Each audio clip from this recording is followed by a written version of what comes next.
Welcome everyone to using GIS to identify and mitigate risks to water infrastructure. Thank you for joining us today. If you have any questions throughout this session, please use the Q&A in Pathable. We've disabled the one in Zoom, so the one in Pathable will be the one where we can see your questions. And if we have time, we will answer them at the end of the session. And if not, we'll reach out to you afterward for a response. You can also see in the bottom corner of our presentation, we have a link to a sign up page. If you'd like to sign up and get more information on events, workshops, and future projects about GIS, then please use that link and provide us with your information and we'll keep you up to date. Today, we are going to be learning about the value of using GIS to build resilience. We'll also be presenting a product that uses GIS to identify and mitigate risk for site planning for water station infrastructure. And that product was developed by Envicom Corporation and Water Network, and it was funded by the Conrad and Hilton Foundation. And then lastly, we'll be demoing risk modeling, and the audience will be able to participate in that presentation. First, you'll hear from Cassandra Hansen, PhD. She's a lecturer and program coordinator for environmental sciences and policy and GIS at Johns Hopkins University. You'll also hear from Amanda Meyer, who's a GIS services provider at Envicom Corporation. She's also a specialist in GIS for the federal wildlife sector, humanitarian response, vaccine distribution, local governments, and safe water enterprises. And you'll hear from Joseph Ampado-Bokye, who's a program manager at Water Network. He oversees the feasibility assessments and site planning for water station infrastructure in Ghana. And over to Cassie. Hi, everyone. Our planet is changing. Sorry. The numbers are undeniable. Our planet is warming. Humans are responsible. The impacts are profound. Scientists agree that human impacts, including climate change, habitat destruction, and resource consumption, are threatening the health of our natural systems upon which we all depend for our long-term well-being. Climate and sustainability issues are complex, and their impacts are far-reaching. They're so difficult to grasp and even more challenging to summarize. And distilling complex issues into a few numbers of risks can sometimes oversimplify what we're seeing, but it's so important to do so to give us heads up on some of these big concepts. The Earth's average temperature has risen 1 degree Celsius since 1880, with the exception of 1998. 18 of the 19 warmest years in the 106-year records all have occurred since 2001. On the left-hand side of the screen, you see a graph that shows the average global surface temperatures relative to the 1951-1980 average that reveals a striking, undeniable planet-wide warming. The map that you see on the screen here shows the projected temperature change by 2050, assuming global emissions are not curtailed. The Arctic will suffer the greatest temperature increases. Large swaths of Russia, Canada, and Alaska will warm by 5 degrees Celsius. Climate change over the next 10 years will negatively impact water supply for approximately 5.1 billion people, with water quality and affordability most at risk. Climate change is exacerbating economic inequality, droughts, flooding, and increasing severity of storms, causing major risks to our vulnerable communities.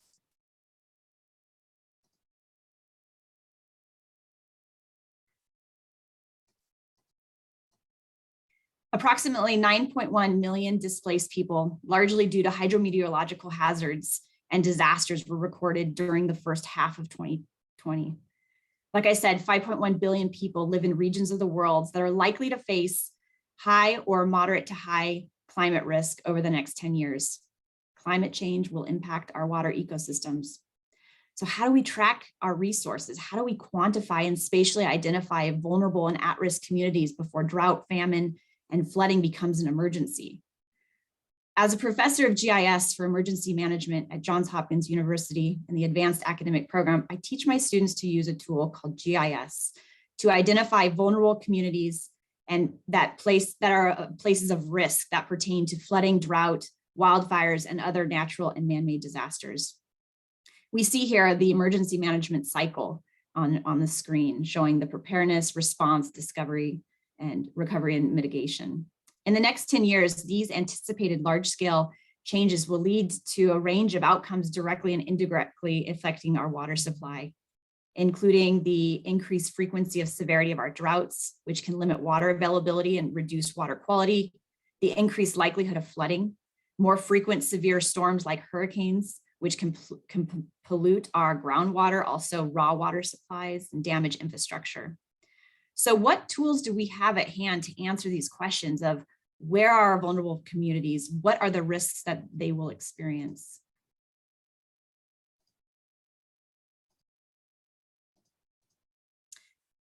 Here comes the Geographical Information Systems, or otherwise known as GIS, that allows for the creation and collection of geospatial information in simple maps or apps.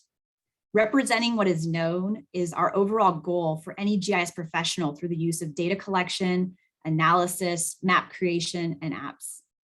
We're always wanting to know the what, the when, the why, the how, and then how can we help out using geospatial information and looking at our geospatial world. We see here on the screen how GIS has been leveraged as a powerful data visualization and analysis tool for making decisions based on science and facts that have real world consequences.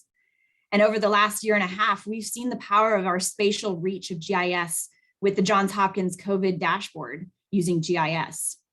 We've all observed the global impact of this virus using GIS, we've been able to monitor, display, and share critical information on a global scale. Thus brings us to humanitarian GIS. Humanitarian GIS is a specialty service that Envicom provides and shows the geospatial solutions of the importance of building capacity within local communities, being able to respond to disasters, identify populations and settlement densities, looking at local infrastructure and planning, using this tool as predictive modeling and risk assessment. And so today we'll hear and see through demonstrations how humanitarian GIS is working together with Safe Water Network in efforts to provide cutting-edge safe water resilience toolkit using GIS to plan, prepare, and respond before drought and flooding becomes an emergency. So it's my honor to turn the presentation over to Joe and Amanda. I have to say that Amanda is a Johns Hopkins alumni, so go Blue Jays, and she'll be demonstrating the amazing work of her team and the folks working together with Safe Water Network for creating a solution and answering the spatial problem of locating dwindling water surface supplies and resources and identifying communities at risk using the Safe Water Resilient risk modeling. Joe, I'm turning the power of the presentation over to you. Thank you very much, Cassie. Hi, everyone. A pleasure to have all of you join us. Over the next few minutes, together with Amanda Miner, we'll be sharing ongoing work on how we are using GIS to complete feasibility, risk, and resilience assessment for water infrastructure in Ghana. I would like to start off by providing some context for feasibility assessment for our field program. At Safe Water Network, our objective is to grow the market for enterprise solutions or enterprise-based water solutions. And so we invest in providing new water infrastructure, not only to meet the growing demand, but to generate evidence on how enterprise-based solutions can enable access to sustainable, safely managed water access consistent with the SDGs for water. To identify suitable communities, we apply a criteria, and that criteria covers several parameters, including population, water infrastructure, service levels, household incomes, road infrastructure, access to electricity, because we need to be able to convince ourselves that these things exist so they can support the delivery of water infrastructure. Now, having put together this criteria, we go through a paper-based process, which primarily will last for a period from between 2 to 3 months. And that process involves, first of all, establishing contact with national level organizations that have relevant data that supports the identification and location of communities for water infrastructure. So typically in Ghana, you want to reach out to Ghana Statistical Service and the Community Water and Sanitation Agency. After reviewing available data, we carry out visits to local government authorities and other decentralized utility service providers. So for instance, if we have an agency that provides roads at the district level or is involved in the delivery of electricity, we'll want to be able to establish contact with them so that we can be able to generate additional secondary data and verify whatever it is that we got also from the national sources. Afterwards, we proceed to visit communities to collect new data and also to validate whatever we had from national and district level sources. Throughout this process, data obtained is done using purely paper-based forms. Sometimes we also take on board some maps so we can take note of some illustrations to depict whatever information at all we obtain from the field. Now, after collecting all this information, which often comes from various sources, we have to then undertake an analysis. And this is primarily a manual process, and subsequently use that as a basis for determining which communities to invest in new stations for our field program.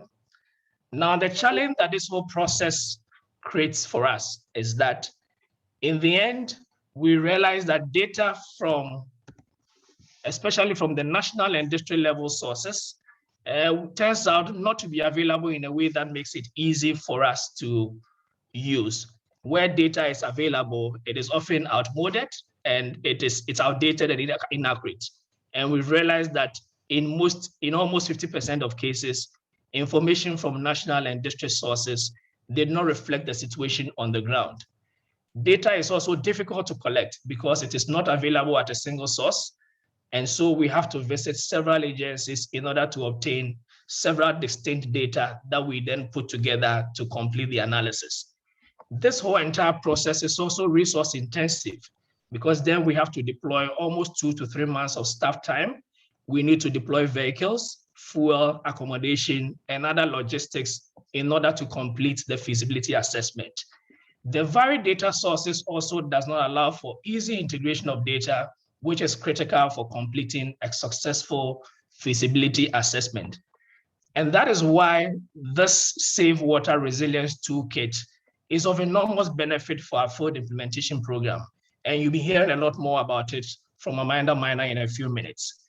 The toolkit enables us to digitize our feasibility assessment process by having the entire process anchored on GIS and loaded on an app. And this can be on a phone or a tablet or a laptop, which will be a remarkable transition from our current paper-based process.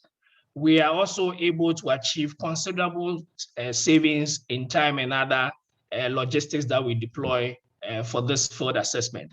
The time and other resources which could have been used for this could be spent on other program areas which are critical for the success of our work.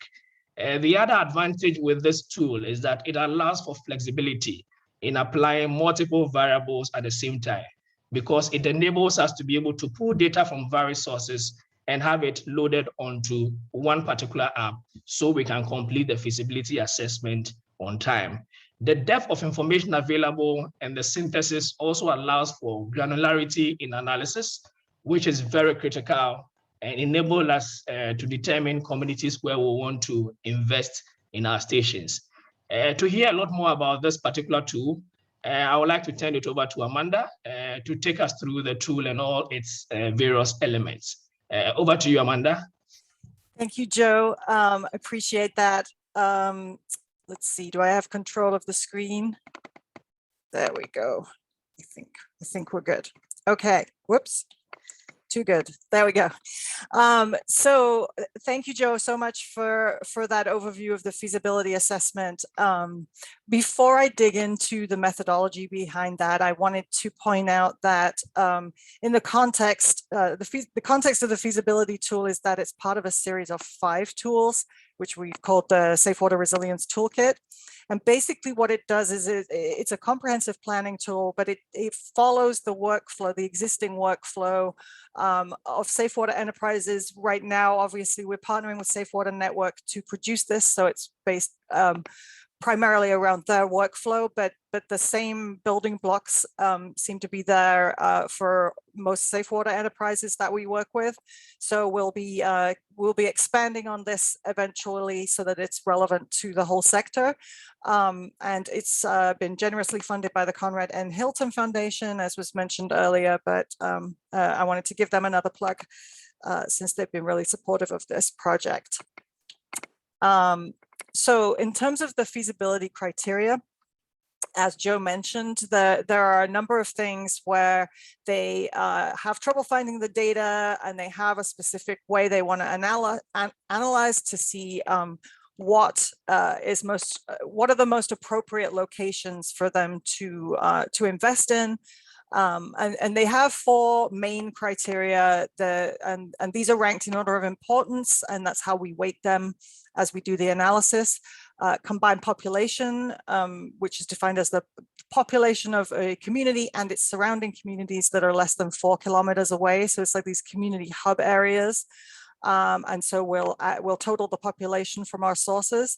Existing drinking water sources, obviously it's important to know what exists already. Road accessibility, critical for borehole access, whether it's a mud road or an all-season road. And access to electricity, as Joe already mentioned. They have some additional criteria that we've integrated into the application: people's ability to pay, whether something is a priority for water access improvement, which is usually defined in the medium-term development plan for a district. Is the area served by a competitor already? Whether there is proximity to markets and existing infrastructure. Joe already went through the current data collection methods, so I'm not going to repeat that here. But again, it was very manual and paper-based. So combined population. So you'll see these little bubbles and these blobs inside. These are actual community settlement footprints that are done, collected through Earth observation data. And so basically each of these is a 4-kilometer buffer around a community, and then we total all of the communities within that buffer and rank them. So these are the actual parameters that Safe Water Network uses in their assessment of this.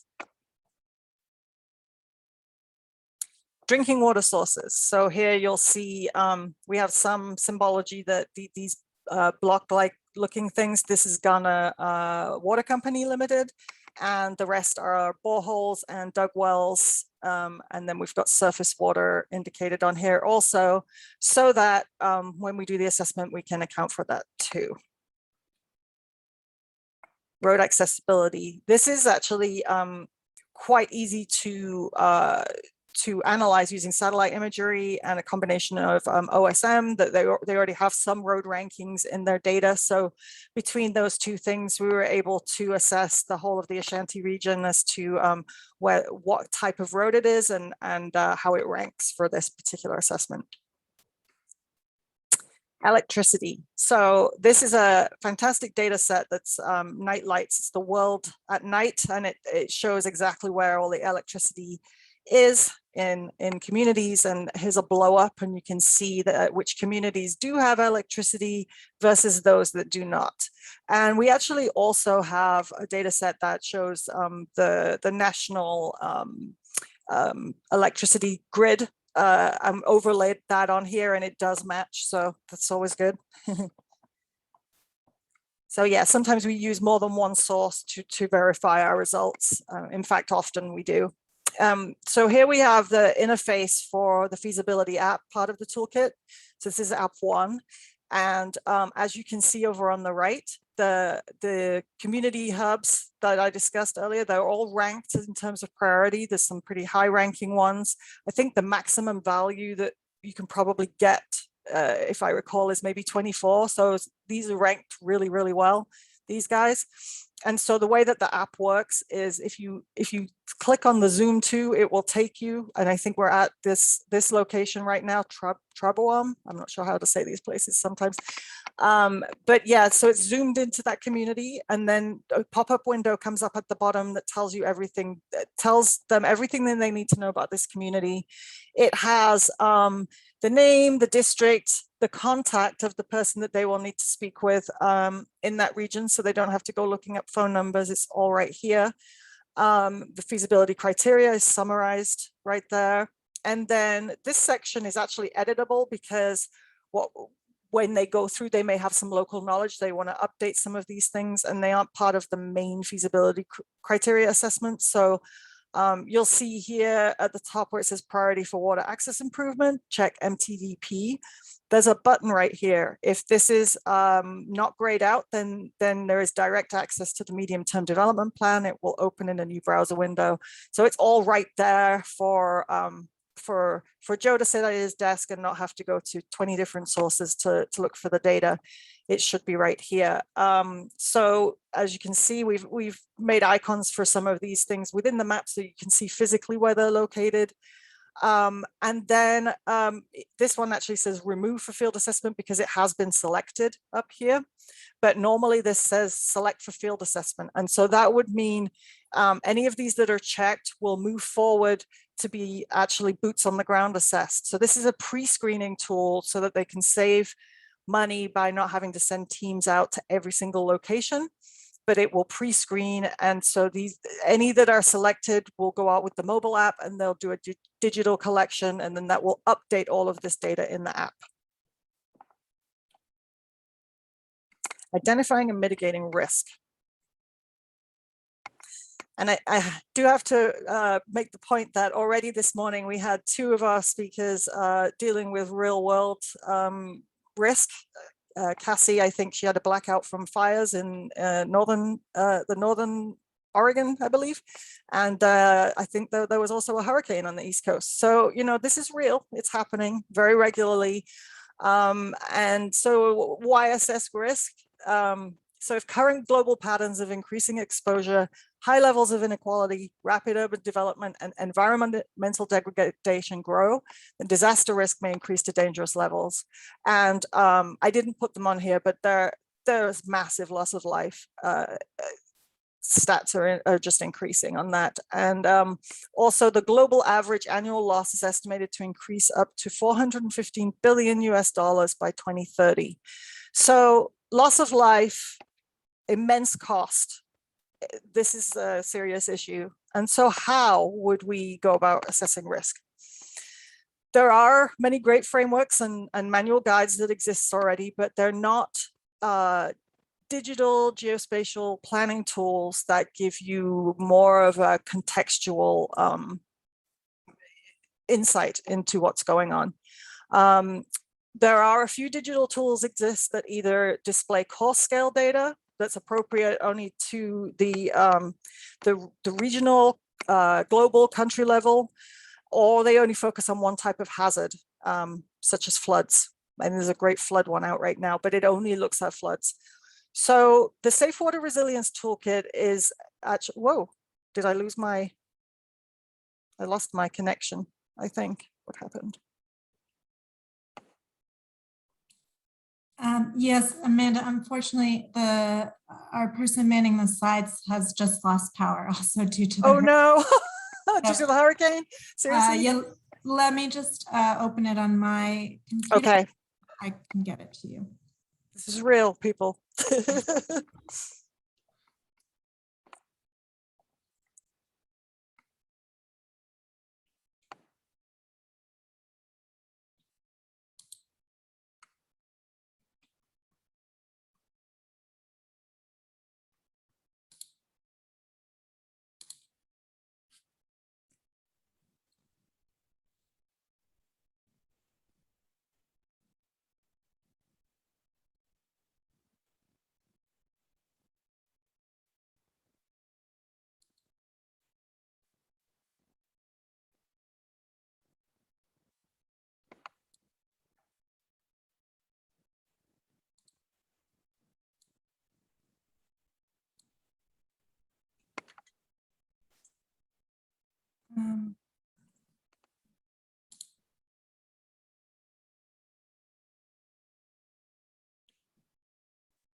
Can I just request remote oh, there we go. There you go. There we go. Thanks, Lauren. There we go. Back to this. Okay, so where was I? Oh, the Safe Water Resilience Toolkit is based on the, whoops, what happened?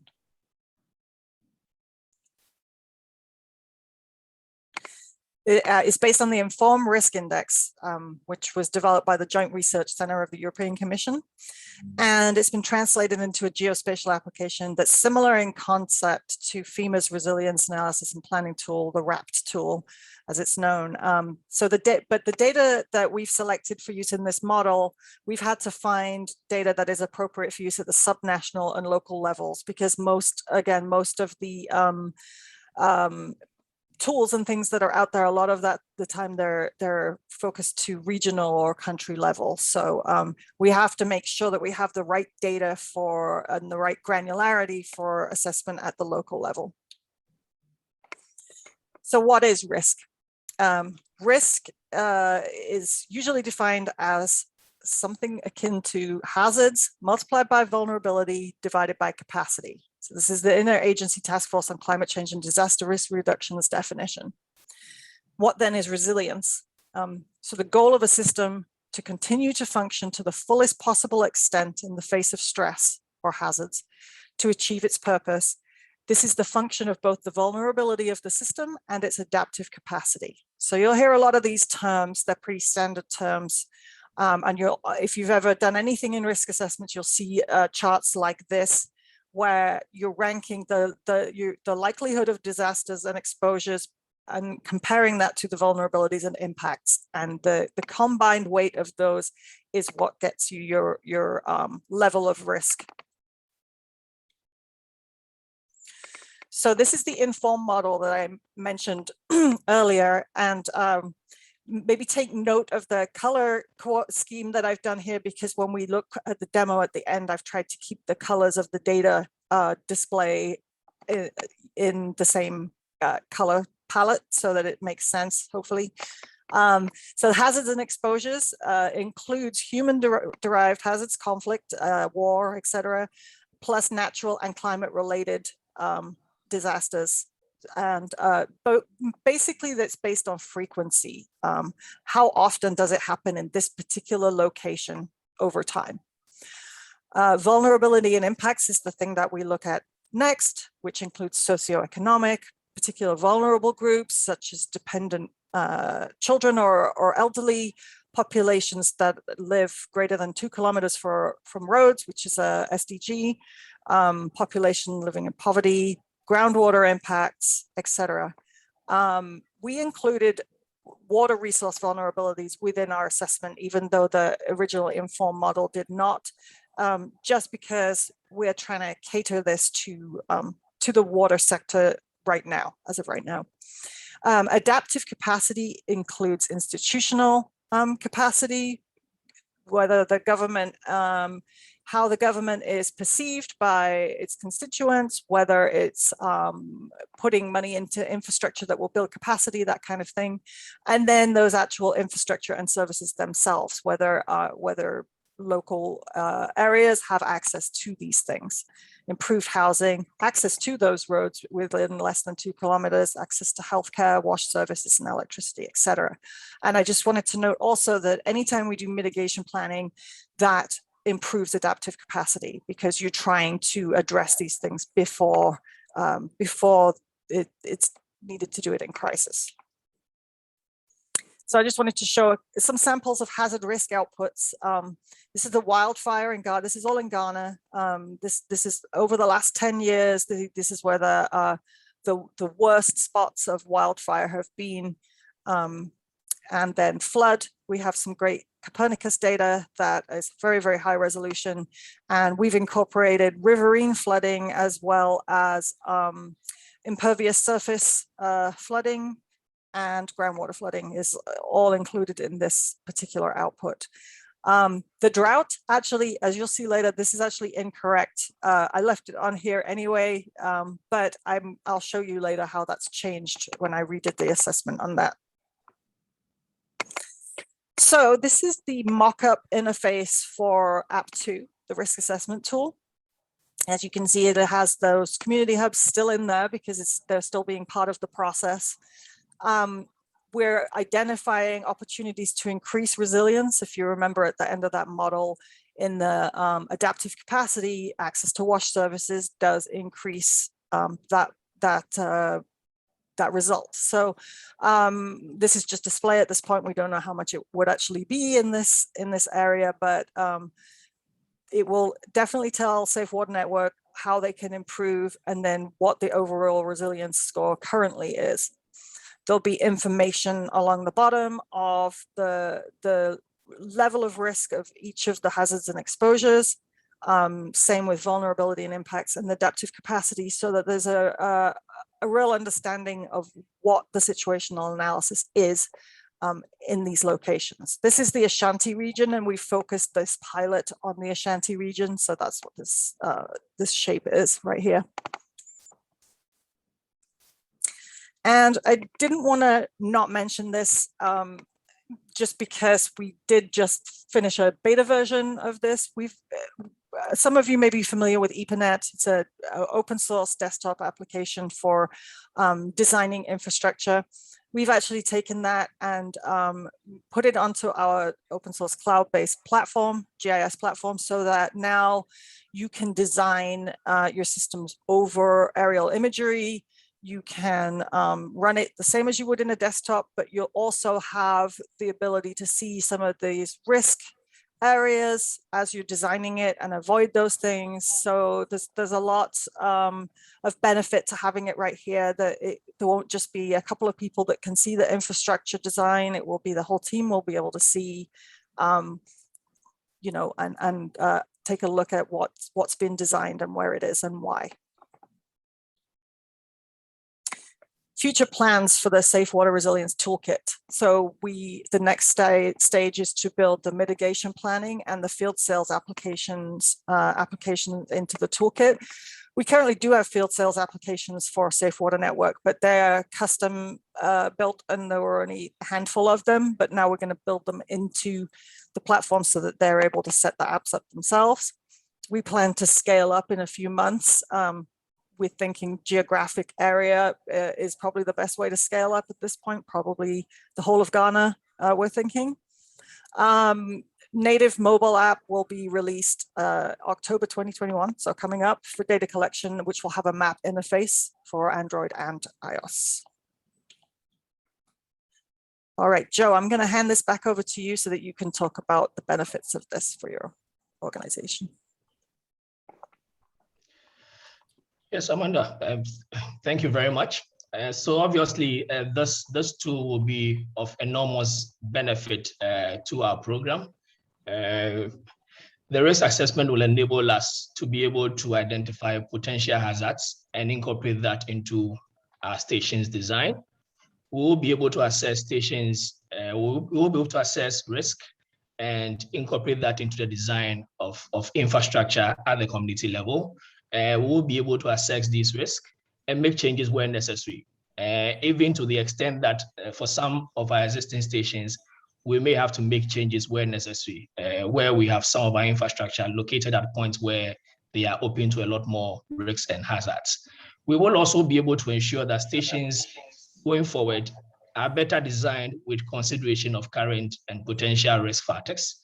We will also be able to assess suitability of our communities for infrastructure and prioritize intervention locations based on a much more comprehensive assessment of risk factors. And I'm sure as Amanda walked us through the toolkit, we all saw that a wide range of factors are considered in this particular app. Ultimately, we will be in a position to determine optimal locations for our stations and be able to have our stations much more resilient to climate change into the future. Again, to provide some context around how this will further benefit our work, we have had nearly a decade of field implementation experience when it comes to investing in water infrastructure, with an operating footprint in over 130 communities, providing water access for over 400,000 people in Ghana. Again, we have an objective to work with other sector players to reach 3.2 million people in 1,000 communities with small water enterprises. And in the course of doing this over the years, we do encounter several risks and hazards. The most predominant, I'm sure Amanda has captured that in her presentation. It relates a lot more to flooding and with drought. And this occurs mainly in communities along the banks of the Water Lake when it comes to flooding. And also when it comes to drought, we are increasingly seeing this in selected communities in the Ashanti region. Now, when these incidents occur, the impact on the operations of our stations. So for instance, the incidents normally affect our stations' uptime. Sometimes we've had to shut down operations to enable us minimize the risk and to be able to survey the available infrastructure so that we do not cause extensive damage to our equipment. Most recently, flooding occurred in about 6 communities in selected districts on the banks of the Water Lake in the Water and Eastern regions. Specifically, it occurred in the Upper Manya Krobo district and South Dai districts. And as a result of the flooding, we were unable to access our control equipment. We had to keep pumps running and experience longer pumping hours, which damaged some of our pumps and cables. In some instances, we had to shut down operations for about 2 months to allow flood waters to recede and to relocate equipment to safe locations. All these interventions came at a cost, ranging between $1,000 to as high as $3,000 in being able to either relocate or replace damaged equipment. So obviously having this tool will enable us to be able to better locate our station infrastructure so that we can minimize the impact of some of these risks and hazards on our operations. I think on this note, I'll turn it over to, I don't know whether it's Cassie, so we could take the discussions further.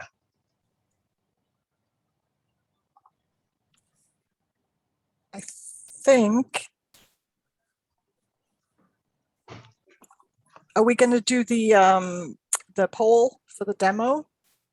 So what's next? Yes, that's correct, Amanda. So if you go to your Pathable link, then you should be able to vote in the polls that we've set up. And there's some people who have already been voting in those polls. So thank you for participating.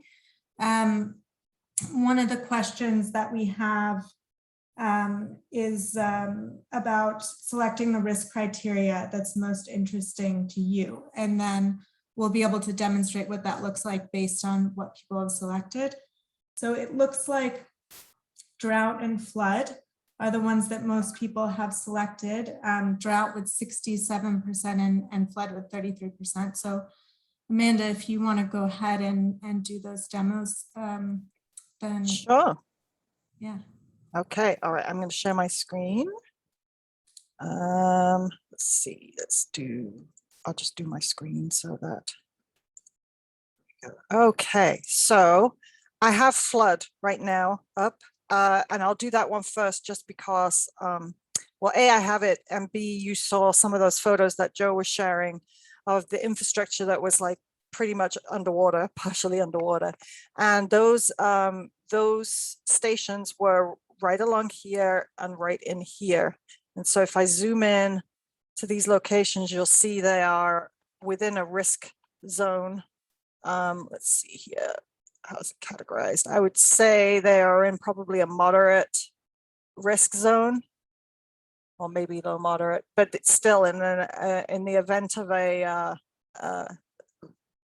riverine flood situation, that can be enough to it's more about like the further out you go, the less frequently it's likely to go to that area, but it doesn't mean that it won't. So here's a pretty good one right there. So these were the areas where they did have some flooding, and I think it was the solar infrastructure that was really impacted, if I remember correctly. So I wanted to talk to you about some of the other data that's in the model. So this is the main hazard. This is red. Remember, I was talking to you about the colors in the model. The vulnerabilities are all represented in blues, and the adaptive capacity data is represented in greens. So if we look at vulnerable populations, we always want to look at settlements. So when we start talking about hazards, we want to see where does this intersect with communities. And so this gray color right here is all of the communities, and you can see that there's going to be some areas of impact already in communities that are right along the edge. So poor road access is another one. So anytime you see communities that are in the higher vulnerability of the larger areas without road access, as you can see right there. And then populations living under the poverty level. So the higher vulnerabilities, and you'll notice when I show you this data that there's different resolutions of data. The flood data is really high resolution, so you don't see all of the pixelization. Data is getting better and better, and as it improves and we get higher resolution data, so it's not all pixely and boxy like this, we'll be replacing it. But as of right now, this is the best. We're working with the best that we can get that will tell us enough about the local situation that it's helpful to the team. So the darker the color, the higher the vulnerability. So it looks like this area up here is some higher levels of poverty, and then down over here also. Vulnerable male populations. So these are children, male children under 5 and over 60. So if we were to look at, I'm going to have to turn off the settlements to see it. So there are some here. It's not a high level of vulnerability in these areas, but there are some patches like this. This one might be one. Females, when we look at that, it's higher level of female vulnerability. Same over here, and I'm specifically looking at the areas that did flood, so I think that might be more relevant and interesting to folks. So when I talked about the groundwater, if you think about how if and this is much lower resolution, you'll see these boxes are much wider, so that means that you really can't make super local assumptions with it, because I think it's about 5 kilometers across. So, but it gives you an idea. And this data is from, I think it's the British Geological Society, the Africa groundwater map. It's a wonderful data set. Hopefully it will get high resolution at some point, but it is good. So moderate high vulnerability is the darker blue. And so if you think about flooding, if the depth to groundwater is high, and the groundwater storage is low, then that's going to add to the flooding situation. So these combined darker areas are going to be much higher vulnerability if the ground storage is low and the depth to groundwater is high. And then add to that if there's high groundwater productivity, which that seems to be more up here actually. But if you can imagine if there were the 3, then you've got a much bigger disaster on your hands because it's cumulative. Anyway, so what else did we not look at here? We looked at vulnerable populations, we looked at groundwater, development and deprivation. So this is a GDP and Human Development Index. I don't know that really tells us a whole lot for this area. It's fairly moderate vulnerability, I guess, in this area. Low income and unimproved housing. This is usually a big deal around rivers because there's often a lot of non-permitted housing that gets badly affected during floods. So it's probably a moderate vulnerability in some of these areas around here. Again, not very high resolution data, so we can't get down to the, where in the community, but they can be aware of these things being located in the areas. So adaptive capacity, what good things are going on? Access to healthcare. So these strange spidery things, we did buffers of distance travel to healthcare, but we also incorporated roads and terrain, because nobody's going to walk up a 20% slope to access healthcare. They're going to find the easiest way to walk around. So we tried to model that more realistically as to people's access. So let's take a look at improved housing. So there are some areas of improved housing. even along the edge of the river here, but not so much in this area that was flooded, and not so much around here. Access to improved water sources. This area is pretty good. If Safe Water Network was looking for areas that don't have good coverage, it looks like maybe around here would be good. If there are a lot of communities, I'm not sure that there are actually. But yeah, it's a pretty, they've got some pretty good adaptive capacity in this area. By the way, I should have probably pointed this out earlier. The yellow dots are Safe Water Network's infrastructure. So this is not all of the water infrastructure in the area. This is just theirs. So access to sanitation. There's a DHS modeled surface data set called Open Defecation Free, and I use that as a proxy for if open defecation is low, then access to sanitation is fairly good. And it does look like it's pretty good until you get sort of up here in this area. Again, as more data becomes available, we'll add it in. Some of the data you have to kind of make, and some of it is available, but not in the right format. So, but Earth observation data in particular is just becoming more and more available at a rapid pace. So we'll just try and keep up with that. So this is, what did I just click on here? Access to roads. So these are all the areas that do have access to roads within 2 kilometers. So the only areas that don't are the light. These have low capacity. And then access to electricity. So this is from that night lights layer that I showed you earlier. And so you can see that from the capital, there's it looks like there's a line going out here and a line going out this way. So there's definitely some power sources that I'm sure Safe Water Network has taken advantage of in these areas. And so now they'll be able to see pretty easily which communities already have access. So that is, that's the floods.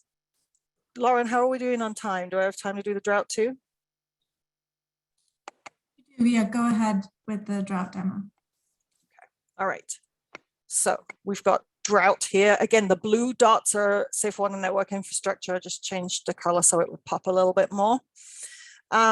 So as I mentioned in the slide before, the ranking on the earlier slide was incorrect. So it looks like a lot of Ashanti is moderate high risk for drought. And so that would fit with what Joe and his team are experiencing out there.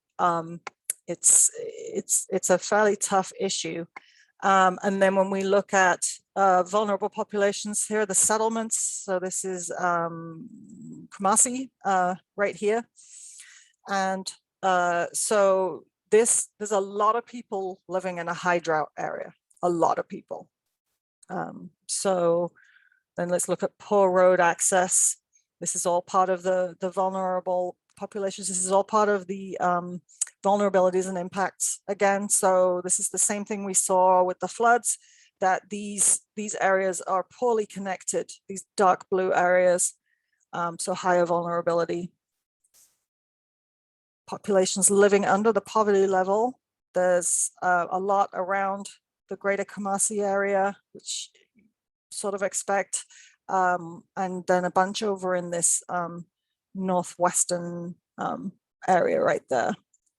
So vulnerable populations, it's kind of hard to see these until you zoom in because it's high resolution, but a lot of these are appearing in Kumasi itself. I'm not seeing a lot in the surrounding neighborhoods, maybe these.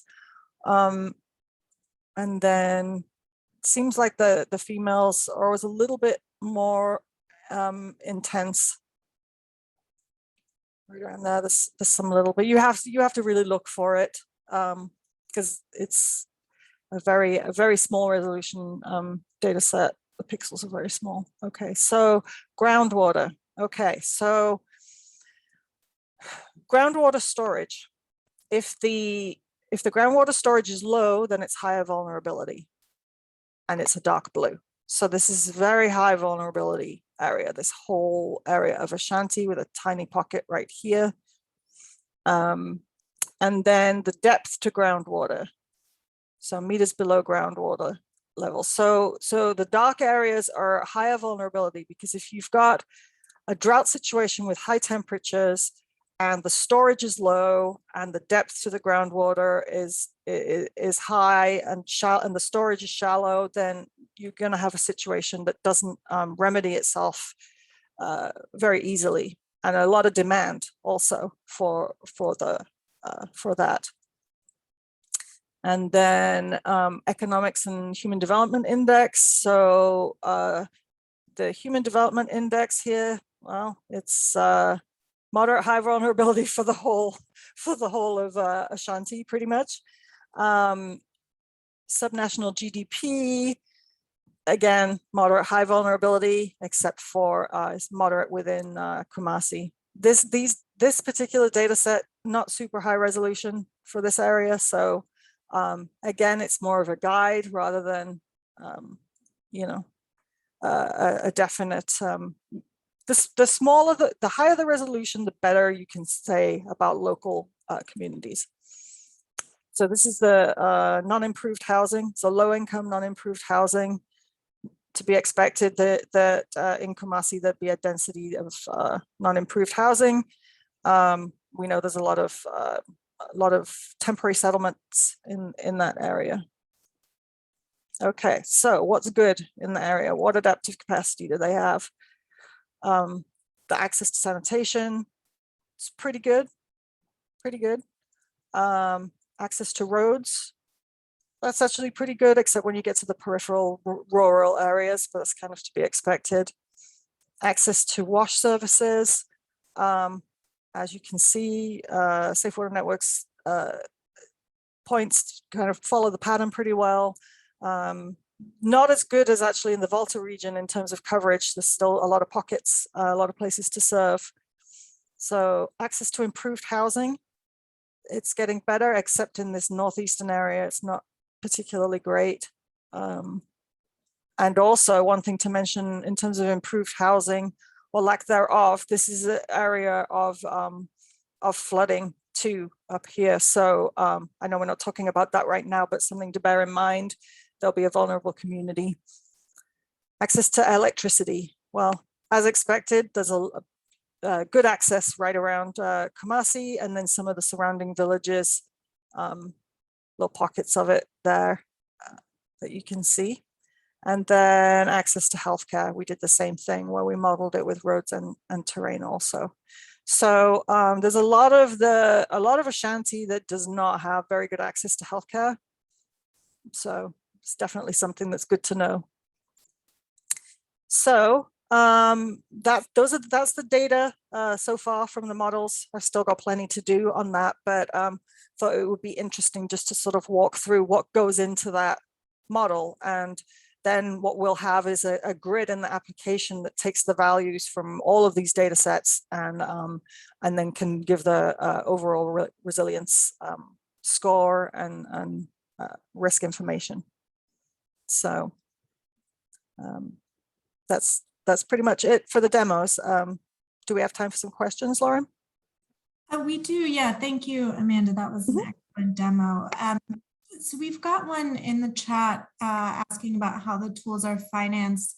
Maybe you can talk a little bit more about that and the general plan for scale, not just for the wash sector, but for other utilities beyond that. Yeah, for sure.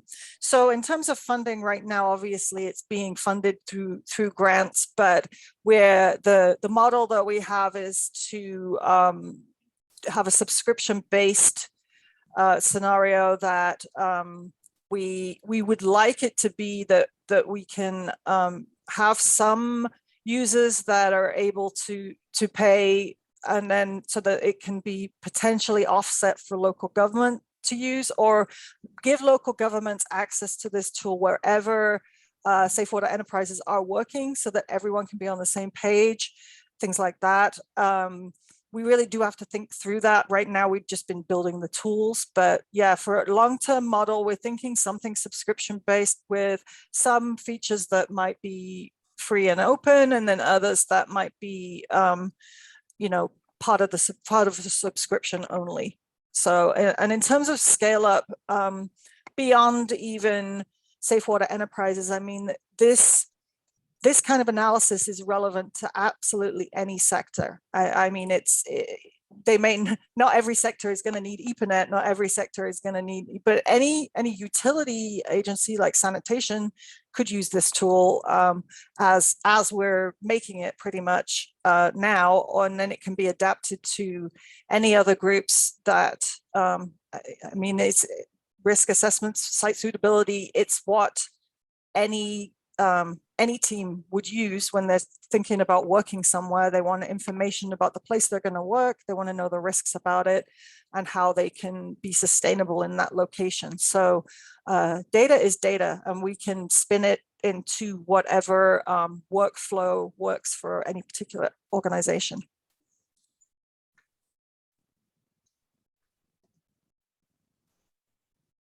Amanda, I have a question coming from the Pathable chat window. Great questions are coming in. One question was submitted about, can you explain the way that you access the drought and flood risk information, and what type of historical data do you use to map them? Mm-hmm. And then to follow up, a question about the software. Is this particularly developed in QGIS, ArcGIS? Can anyone use this? So I'll pause there to let you respond. Okay, so I'll answer the last part first. So I'm demoing this in QGIS right now. However, our platform is a cloud-based. It is open source, it's cloud-based. It's managed open source, meaning that we have a team of developers that manage the configuration that we have and maintain the server and all of that stuff. But basically the application will be up in the cloud. It won't be a desktop thing. So it's built on, I won't get into all the details of what it's built on, but I can answer that question for anybody who is interested, what particular softwares go into it. Now, in terms of the data itself, so a lot of the data is from Earth observation data.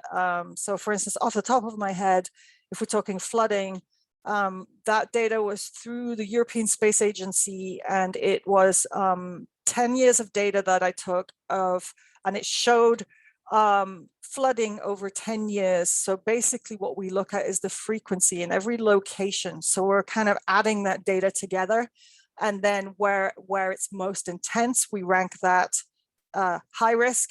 Although every data set ends up getting ranked into those 5 categories of low to moderate, high, and high risk. And it may seem like a oversimplification, but it's a way of kind of comparing apples to apples and making sure that the data is treated consistently. So most of the hazard data, though, is frequency based, because really that's the predictor of whether it's going to happen again, is how frequently is it already happening over a long period of time. So I hope that answers that question. Thank you, Amanda, and thank you, everyone. It looks like we're at the end of our time, although I know that the chat and the questions in Pathable will remain live, so we're definitely going to go back and we'll be there to answer your questions throughout the day. Thank you, everyone, for joining. And again, if you have any feedback or future questions, go to our Pathable page and we'll get back to you as soon as we can. Thank you.